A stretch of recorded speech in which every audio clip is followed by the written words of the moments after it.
Lotus reality and agro farming వారు premium farm land projects మన పొలం ఫేజ్ 1, 2 మరియు 3 కంప్లీట్ చేసుకుని మన పొలం phase 4 Wasar village at Narayana Khed లో ఆగస్టు 15 ఇండిపెండెన్స్ డే రోజు గ్రాండ్ లాంచ్ చేయడం జరుగుతోంది. లాంచింగ్ మరియు ఇండిపెండెన్స్ డే సందర్భంగా 5 గుంటాస్ ల్యాండ్ అవుట్ రేట్ లో బుక్ చేసుకున్న వారికి 1,50,000 రూపాయల డిస్కౌంట్ తో పాటు 2 గ్రాముల గోల్డ్ ఫ్రీగా ఇస్తున్నారు. పూర్తి వివరాలకు సంప్రదించండి. నమస్కారం. క్రోధినామ సంవత్సరం ఆశ్వీజ మాసం మేషాది ద్వాదశ రాశుల వారికి దశ దిశ ఎలా ఉండబోతోంది, నవగ్రహాలు వారి యొక్క దశ దిశ ఎలా ఉండబోతోంది, ప్రథమార్థంలో ఎలా ఉంటుంది, ద్వితీయార్థంలో ఎలా ఉంటుంది అనే వివరాలన్నీ ఇప్పుడు మనం తెలుసుకుందాము. అయితే మాస ఫలితాలన్నీ ప్రథమార్థంలో ఒక రకంగా ఉంటాయి, ద్వితీయార్థంలో ఒక రకంగా ఉంటాయి. ఎందుకు అంటే గ్రహాలు చలనాలు చేస్తుంటాయి కాబట్టి మనకి కొంచెం తేడాలు వస్తుంటాయి. అయితే ఈ ఫలితాలు, ఈ మాస ఫలితాలు కానీ రాశి ఫలితాలు కానీ మనకి గోచార రీత్యా సంబంధించినవే తప్ప వ్యక్తిగత పరిశీలన కాదు అని చిన్న సూచన. మీ వ్యక్తిగత ఫలితాలు కావాలి అంటే కనుక మీ డీటెయిల్స్తో మీ సంబంధిత పండితులను కలిసి వివరంగా తెలుసుకోవాల్సిందిగా కోరుతున్నాను. ఇప్పుడు తులారాశి చూద్దాం. తులారాశి చిత్తా నక్షత్రం 3-4 పాదాలు, స్వాతి నక్షత్రం 1-2-3-4 పాదాలు, విశాఖ 1-2-3 పాదాలు. ఈ రాశి వారికి ఆశ్వీజ మాసం అక్టోబర్ 3వ తారీఖు నుంచి నవంబర్ 1వ తారీఖు వరకు జన్మరాశిలో కుజుడు, 12వ ఇంట కుజుడు, ఆప్తబంధువుల వల్ల అనారోగ్య సూచన, తరచూ ప్రయాణములు చేసి రావచ్చు, శరీరము అనారోగ్యానికి గురి కానున్నది, అన్య స్త్రీ వల్ల అప్రతిష్ట పాలయ్యే అవకాశం కనబడుతోంది, ధనలాభము కలుగుతుంది, ఆనందపడతారు, బంధుమిత్రులతో సమాగమనం కలుగుతుంది, ఆప్తమిత్రులు మీకు తారసపడతారు, శత్రువులు తగ్గుతారు, అంటే శత్రువులు మీకు సంఖ్య తగ్గిపోతుంది అనమాట. సంవత్సర ఫలితం ఎలా ఉంది చూద్దాము. గురు, శని, రాహు, కేతువులు ఎలాంటి ఫలితాలు ఇవ్వబోతున్నారు? గురు మూలకంగా అదృష్ట కార్యసిద్ధి, దొంగల భయము, ప్రభుత్వంతో భయము, అధైర్యంతో కూడిన మాటలను మాట్లాడతారు, హద్దు మీరి కష్టాల పాలవుతారు. శని యొక్క ఫలితం వల్ల ధన ధాన్య వృద్ధి ఉంటుంది, బంధుమిత్రుల సమాగమనం ఉంటుంది, నూతన గృహ నిర్మాణం చేపడతారు, భూధన ప్రాప్తి కలిగింది, స్త్రీ వలన అనుకోని ఆటంకాలు కలగబోతున్నాయి, అనేక శుభ ఫలితములతో యోగ జీవితం గడుపుతారు. రాహు యొక్క ఫలితము సాహసము, సూక్ష్మ బుద్ధి, శత్రువులపై విజయము, సర్వ విషయములందు శుభ ఫలితాలను చూస్తారు, గృహప్రాప్తి, వాహన యోగము కలుగును. కేతు యొక్క ఫలితం వలన ధన నష్టము, అవాంతరములు, నేత్ర రుగ్మతలు, తరచూ ప్రయాణం చేయడం వల్ల ఒకంత అనారోగ్య సూచన కనబడుతోంది, స్థానచలనములు కూడా ఉన్నాయి. తులారాశి వారికి అక్టోబర్ మాసంలో రవి సంచారం చేస్తూ ఉండగా ఆప్తబంధువులు, స్నేహితులతో కొంచెం ఎడబాటు, శత్రుత్వము ప్రమాదకరమైన విషయంగా గోచరిస్తోంది. జ్వరములు, స్వల్ప దేహ బాధలు కలుగుతాయి. బుధుడు జన్మరాశిలో సంచరించుచుండగా ఈ నెలలో మధ్యలో కానీ మొదల్లో కానీ ధనం కోసం కొంచెం ఇబ్బంది పడే సూచన కనబడుతోంది. శుక్రుడు వృశ్చికంలో సంచరిస్తుండగా నూతన వ్యాపార సంబంధిత విషయాలు, వివాహ ప్రయత్నాలు, సంతానానికి సంబంధించిన విషయాలు లాభాలని కలుగజేస్తాయి. కుజుడు మిథునంలో సంచరించుచుండగా చేసే పని యందు కొంచెం ఒకంత ఆలస్యంగా గోచరిస్తోంది. వ్యవహారాల యందు, కోర్టు లావాదేవీల యందు మీకు ప్రథమార్థంలో కన్నా ద్వితీయార్థంలోనే మంచి విజయాన్ని చవిచూస్తారు. ఏదైనా పెట్టుబడులు పెట్టాలనుకున్నా ప్రథమ భాగంలో కన్నా ద్వితీయార్థంలో కనుక మీరు ప్రయత్నం చేసినట్లయితే సక్సెస్ని సాధిస్తారు, అధిక లాభాలను పొందుతారు. ప్రథమార్థంలో ఆలోచన చేయండి, ద్వితీయార్థంలో అమలు చేసుకోండి. కుటుంబ వాతావరణంలో అనుకూలంగా ఉంటుంది. భార్యాభర్తల మధ్య, అన్నదమ్ముల మధ్య, తల్లిదండ్రుల మధ్య అన్యోన్యమైన అనుకూలత కనబడుతోంది. సోదర సోదరీల మధ్య, అన్నదమ్ముల మధ్య, బంధుమిత్రుల మధ్య అన్యోన్యమైన వాతావరణం కనబడుతోంది. విందు వినోదాల్లో పాల్గొంటారు. శత్రువులు మీకు మిత్రులుగా మారే అవకాశం ఈ మాసమంతా కనబడుతోంది. కాబట్టి కొత్తగా మిత్రులుగా మారిన శత్రువులను మంచిగా చూసుకుంటే వారి జీవితాంతం మీ మిత్రులుగానే ఉండిపోతారు. మాటలు మాట్లాడేటప్పుడు కొంచెం ఆచితూచి మాట్లాడవలసిందిగా సూచన చెప్పడం జరిగింది. భేదాభిప్రాయాలకు ఏదైనా ఒక వ్యవహారానికి పెద్ద మనిషిగా వ్యవహరించాలంటే మీరు తప్పుకుంటేనే మంచిది. నాకు పెద్దరికము ఆపాదించారు కదా అని ముందుకు వెళ్ళిపోతే తదుపరి విపరీతమైన పరిణామాలు చోటు చేసుకుంటాయి. అది మీరే అనుభవించవలసిందిగా కాబట్టి తగు జాగ్రత్త తీసుకుంటే చాలా మంచిది. సమన్వయంతో మాట్లాడవలసిందిగా సూచన చెప్పడం జరిగింది. సంతానంతో మీకు గతంలో ఏమైనా విభేదాలు ఉన్నా, పిల్లలతో, కొడుకులతో కానీ కూతుళ్ళతో కానీ ఏదైనా విభేదాలు ఉంటే అవి ఈ మాసంలో సమసిపోయి అందరూ అన్యోన్యంగా ఉంటారు. ఈ మాసంలో సంతానం కోరుకునే వారికి మీ నక్షత్రాలను చూసుకొని బుధవారం కానీ లేదా మంగళవారం కానీ మీరు సంతానం కోసం ప్రయత్నం చేసినట్టయితే మంగళవార నియమాలు పాటించి సుబ్రహ్మణ్యేశ్వర స్వామికి అభిషేకము ఆరాధన చెయ్యండి. కాళహస్తిని దర్శించగలిగితే ఆ స్వామివారిని దర్శించుకురండి. సుబ్రహ్మణ్యేశ్వర స్వామి పుణ్యక్షేత్రాలు, ఆలయాలు కాకుండా పుణ్యక్షేత్రాలు ఏమైనా దర్శించుకునే స్తోమత ఉంటే కనుక దర్శించుకుంటే విశేషమైన ఫలితాలు చేకూరుతాయి. తరువాత మంగళవార నియమాలలో మాంసాహారాన్ని నిషేధించాలి. సుబ్రహ్మణ్యేశ్వర ఆరాధన చేయాలి. తదుపరి ఏదైనా ఒక గుడిలో కానీ మీరు సంకల్పం చెప్పుకొని అక్కడ పురోహితులు సూచించినట్టుగా ఏదైనా ఒక ముడుపును కానీ కట్టుకున్నట్టయితే, సంతానాన్ని కోరి ముడుపును కట్టుకున్నట్టయితే సత్వరమే ఆ కోరిక ఫలిస్తుంది. తదుపరి కోర్టు లావాదేవీల్లో కానీ ఏదైనా మతపరమైన గొడవల్లో కానీ ఇరుక్కునే అవకాశం కనబడుతోంది. మీ ప్రమేయం లేకపోయినా ఇరుక్కునే అవకాశం కనబడుతోంది. కాబట్టి అటువైపు వెళ్లకుండా తప్పించుకునే ధోరణిని అవలంబించినట్టయితే మిమ్మల్ని మీరు కాపాడుకుంటారు. కాబట్టి ఆ దిశగా మీరు ఏదైనా సమన్వయం పాటించడమో, పెద్ద సలహాలు తీసుకోవడమో, వారి సూచనలు పాటించడం కనుక చేసినట్టయితే ఆ ప్రమాదాన్ని నుంచి తప్పించుకుంటారు. తదుపరి సంతానం వల్ల ఎటువంటి బాధలు మీకు కలగబోవు, ఎటువంటి కష్ట నష్టాలు సంతానం వల్ల మీ దగ్గరికి రాలేవు. ఈ మాసంలో మీకు విదేశీయానం కనుక ప్రయత్నం చేయాలి అని అనుకుంటే కనుక ఆ దిశగా మీరు ప్రథమార్థంలో మీ నక్షత్రానికి సంబంధించినటువంటి తారాబలం, చంద్రబలం చూసుకొని అప్లై చేసుకుంటే ద్వితీయార్థంలో మీరు ఆ అవకాశాన్ని చేజిక్కించుకునేటట్టుగా సూచన కనబడుతోంది.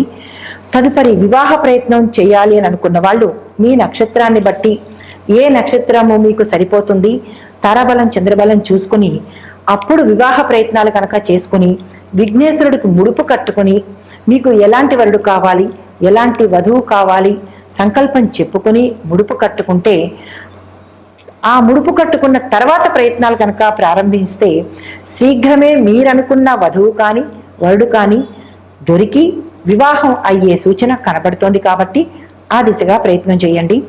తదుపరి ఏ ఏ రంగాల వారికి ఎట్లా ఉంది చూద్దాము.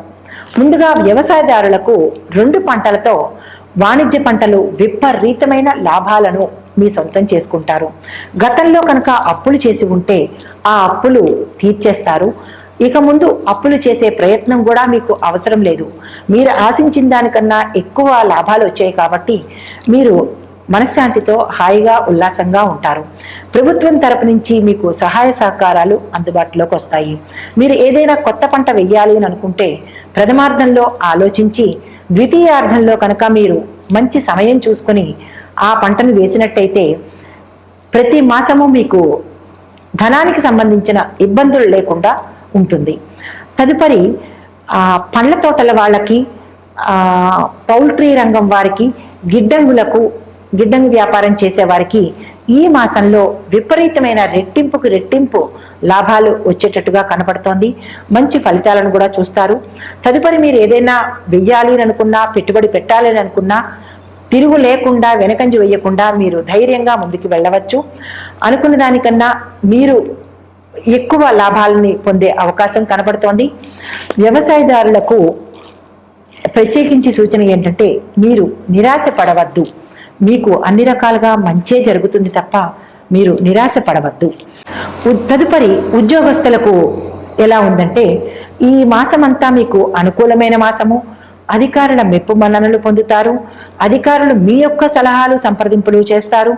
మీ సహోద్యోగులతో మీకు మంచి సత్సంబంధాలు కూడుతాయి. గతంలో వారు మీ మీద ఎటువంటి శత్రుత్వాన్ని పెంచుకున్నా అది మరిచిపోయి మీతో వారు సఖ్యతగా ఉంటారు. తర్వాత మీ మాటకి గౌరవం ఇస్తారు. మీ సలహాలు తీసుకుంటారు. మీరు ఉన్న స్థానం నుంచి ఉన్నత స్థానానికి వెళ్ళే సూచనలు కనబడుతున్నాయి. కొత్తగా ఎవరైనా ఉద్యోగంలో చేరాలనుకుంటే మీరు ఏ రంగంలో చేరాలనుకుంటున్నారో ముందుగా ఆలోచించుకుని ఆ రంగానికి కనుక అప్లై చేసుకున్నట్టయితే మీరు తక్షణమే ఉద్యోగాన్ని పొందగలుగుతారు. ప్రమోషన్లు స్థానచలనాలు కనపడుతున్నాయి కాబట్టి మీకు ఇష్టమైన ప్రమోషను, మీకు ఇష్టమైన చోటికి బదిలీ కావాలి అని అనుకుంటే నిరభ్యంతరంగా వెళ్ళవచ్చు. వద్దు అని అనుకుంటే కనుక మీరు ప్రథమార్థంలో కనుక అప్లై చేసుకుని మీ పై అధికారులకు సమర్పించినట్లయితే వారు వారి మనసును మార్చుకుని ద్వితీయార్థంలో దాన్ని అమలు చేస్తారు. ఆ దిశగా మీరు కొంచెం ఒకంత ఆలోచించుకొని ముందడుగు వేయవలసిందిగా సూచన. తదుపరి మీకు ప్యాకేజీ పెరిగే అవకాశంగా కనపడుతోంది. కొత్త ఉద్యోగస్తులు ప్రైవేట్ రంగంలో వారు కానీ ప్రభుత్వ రంగంలో వారు కానీ మీరు ఆచితూచి నిర్ణయాలు తీసుకోవాల్సిందిగా సూచన చెప్పడం జరిగింది. తదుపరి వ్యాపారస్తులకు అన్ని రకాల వ్యాపారస్తులకు పట్టిందల్లా బంగారమా అన్నట్లు ఉంటుంది. మీరు వెనుతిరిగి చూడవలసిన అవసరం లేదు. ఈ మాసమంతా మీకు లాభాల పంటే. గతంలో ఎన్నడూ లేనటువంటి మీరు ఆశ్చర్యానికి గురయ్యేటటువంటి లాభాలను పొందగలుగుతారు. ప్రభుత్వ నిర్ణయాలను అనుకూలంగా సాగుతూ పెట్టుబడులు పెట్టాలి అని అనుకుంటే కనుక మీరు హ్యాపీగా ముందుకి పెట్టుబడుల దిశ వైపు అడుగులు వేయవచ్చు. ఈ మాసమంతా మీకు చాలా ఆహ్లాదకరంగాను ప్రయోజనకరంగానే ఉంది.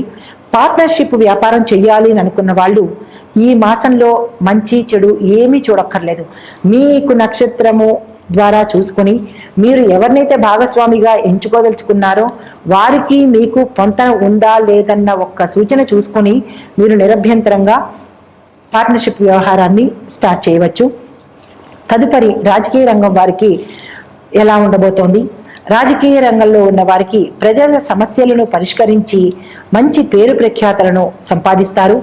అధిష్టాన వర్గ యొక్క దృష్టిలో మీరు పడతారు. ఎన్నికలలో గెలుపొంది మంచి మంచి పదవులను చేజెక్కించుకుంటారు. మాటలను చాలా జాగ్రత్తగా ఆచితూచి మాట్లాడడం మంచిది. అత్యుత్సాహంలో మాట తేలే అవకాశం ఉంటుంది కాబట్టి దాన్ని జాగ్రత్తగా ఉపయోగించుకోవాలి. ప్రజలకు ఏ ఏ హామీలైతే ఇచ్చారో ఆ హామీలను మీరు కనుక నెరవేర్చగలిగితే మీరు అత్యంత అనుకూలమైన పదవిలో పెడతారు. దాన్ని శాశ్వతంగా చిరస్థాయిగా అక్కడే ఉండగలుగుతారు. తదుపరి నక్షత్రాల వారీగా పరిహారాలు సూచనలు చూద్దాం. ఇవి మరింత మెరుగుగా మంచి ఫలితాలు ఇవ్వడానికి మాత్రమే సూచనలుగా చెప్పడం జరుగుతుంది. చిత్తా నక్షత్రం 3-4 పాదాల వారు మంగళవార నియమాలను పాటించండి. సుబ్రహ్మణ్యేశ్వర స్వామి వారిని అర్చించండి, ఆరాధించండి, అభిషేకాలు చేయండి. తదుపరి స్వామివారికి ఇష్టమైన నైవేద్యాలను సమర్పించి స్వామివారి ఆలయంలో ప్రదక్షిణాలు చేయవలసిందిగా సూచన చెప్పడం జరిగింది. రావి చెట్టుకు 27 ప్రదక్షిణాలు చేస్తూ రావి చెట్టు మొదట్లో పంచదార కానీ బెల్లం కానీ కలిపిన తీపి ద్రవాన్ని చెట్టు మొదట్లో పోస్తూ ఓం వృక్షరాజాయతే నమః అనే మంత్రాన్ని 27 సార్లు చెప్పుకుంటూ తిరిగినట్లయితే మీ కోరిక ఏ కోరికతో మీరు చేశారో ఆ కోరిక తీరుతుంది. తరువాత అక్కడ ఉన్న చీమలకి ఏదైనా ఒక పదార్థాన్ని కనుక మీరు సమర్పించినట్లయితే ఆ పితృదోషాలు ఉన్నా లేదా కుజదోషాలు ఉన్నా ఎటువంటి తెలియని గుప్తమైన దోషాలు ఉంటే, మనకి తెలియని దోషాలు చాలా ఉంటాయి, ఆ దోషాలకన్నిటికీ పరిహారము అక్కడ ఉన్న నల్ల చీమలకి ఏదైనా పదార్థాన్ని మీరు నివేదించినట్టయితే అవి ముట్టుకోవాలి సుమా, పెట్టుకుని వచ్చేయడం కాదు. ఏదైనా 2-3 చీమలు అవి మీరు సమర్పించిన వస్తువుని తీసుకునేంత వరకు మీరు అక్కడ వేచి ఉండాల్సిందిగా సూచన జరిగింది. ఏదో పెట్టేశాం కదా వెళ్ళిపోయాం కదా కాదు, మీ కోరిక తీరాలంటే అవి కొన్ని చీమలైనా ఆ పదార్థాన్ని తీసుకువెళ్ళేటట్టుగా మీరు అబ్జర్వ్ చేసుకోండి. తదుపరి విద్యార్థులకు చదువుపై శ్రద్ధ చూపించినట్లయితే పోటీ పరీక్షల్లో మంచి ర్యాంకులు సంపాదిస్తారు. మీరు అనుకున్న కాలేజీల్లో సీట్లు సంపాదిస్తారు. క్రీడాకారులకు మంచి విజయాలు చవిచూస్తారు. క్రీడాకారులు మంచి మంచి పథకాలు పొందే అవకాశం ఈ మాసంలో కనబడుతోంది. ప్రథమంలోనూ ద్వితీయంలోనూ కూడా మీరు పథకాలను పంటగా పండించుకుంటారు. విదేశాల్లో చదువుకోవాలి అని అనుకున్న వారు ఎవరైనా ఉంటే కనుక ప్రథమార్థంలో అప్లై చేసుకుని ద్వితీయార్థంలో కనుక మీరు ఆ ప్రయత్నాలు అమలుపరిచినట్టయితే కనుక మీరు తప్పకుండా విదేశీయానం చేసే అవకాశం కనబడుతోంది. తదుపరి స్వాతి నక్షత్రం వారు ఆపదుద్ధారక దుర్గాదేవి స్తోత్రాన్ని తప్పనిసరిగా పాటించాలి. ఆపదుద్ధారక దుర్గాదేవి స్తోత్రాన్ని వినడం కానీ పారాయణ చేయడం కానీ చెయ్యాలి. శుక్రవారం నియమాలు పాటించాలి. ఇది మేము చెయ్యలేము, మాకు అవకాశం లేదు అని అనుకున్న వాళ్ళు మాత్రమే, అవకాశం ఉండి చెయ్యకపోతే కాదు, అవకాశం లేక చెయ్యలేని వారికి చిన్న మంత్రము ఓం దుమ్ దుర్గాయై నమః అనే మంత్రాన్ని 108 సార్లు తక్కువ కాకుండా ఎర్రని వస్త్రం ధరించి ఎర్రని పూలతో అమ్మవారికి కనుక అర్చన చేసినట్లయితే మీ ఆటంకాలు తొలగిపోయి అమ్మవారి అనుగ్రహం చేజెక్కించుకుంటారు.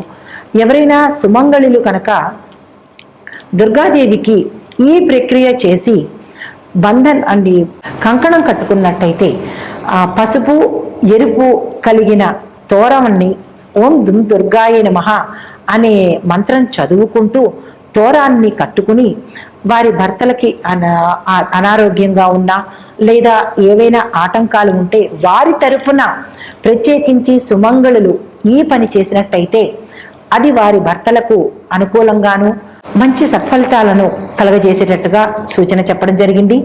దీనిని పాటించాల్సిందిగా ప్రత్యేకంగా సూచన చెప్పడం జరిగింది. దీనిని ఉల్లంఘించవద్దు. తదుపరి విశాఖ నక్షత్రం వారు 1, 2, 3 పాదాల వారు గురువులను గౌరవించండి. గురు దేవాలయాలను సందర్శించండి. గురువార నియమాలు పాటించండి. గుగ్గిళ్ళు కానీ శనగలు కానీ ఉడకపెట్టి ఆ పరిసర ప్రాంతాల్లో ఎవరికైనా ఇవ్వండి. లేదా గుగ్గిళ్ళు కానీ శనగలు కానీ కేజింపావు చొప్పున పురోహితులకు దానంగా ఇవ్వండి. గురువులను పూజించండి. దత్తాత్రేయుని కానీ మరి ఏ ఇతర గురువులైనా సరే మీరు గురువులుగా ఎంచుకున్న వారిని కానీ వారిని సందర్శించండి. దగ్గరలో ఉంటే సందర్శించండి లేదా గురు దేవాలయాలను సందర్శించండి. 5 ప్రదక్షిణాలు తప్పనిసరిగా చేయవలసిందిగా సూచన. తదుపరి పేదవాళ్లకు అనాథలకు గురువారం రోజు ఏదైనా మీ వంతు సహాయము వస్త్రం కానీ ధనం కానీ బియ్యం కానీ ఆహారం కానీ ఏదో ఒకటి దానంగా ఒకరికైనా మీ శక్త్యానుసారం కొంతమందికైనా ఇవ్వవలసిందిగా తప్పనిసరి సూచనగా చెప్పడం జరిగింది. దీనివల్ల ఏంటంటే ఆర్థిక ఇబ్బందులు కానీ మనోవ్యాకులత కానీ ఆరోగ్యం కానీ లేదా కష్టాలు కానీ గ్రహాల వల్ల పడే బాధలు కానీ తీరిపోయి ఈ మాసం సుఖ సంతోషాలతో వర్ధిల్లుతారు. ఈ సూచనలను తప్పనిసరిగా పాటించండి. లేదు మీకేదైనా పండితుల్ని సంప్రదించి వారు చెప్పిన సూచనలు సలహాలు పాటించి ఎవరు చెప్పారు అనేది కాదు, మనం ఏం చేశామో ఎలా చేశామో అనేది మాత్రమే పరిగణలోకి తీసుకోండి. ఎవరు చెప్పినా మీ మంచి కోసమే కదా చెప్తారు. నమస్తే.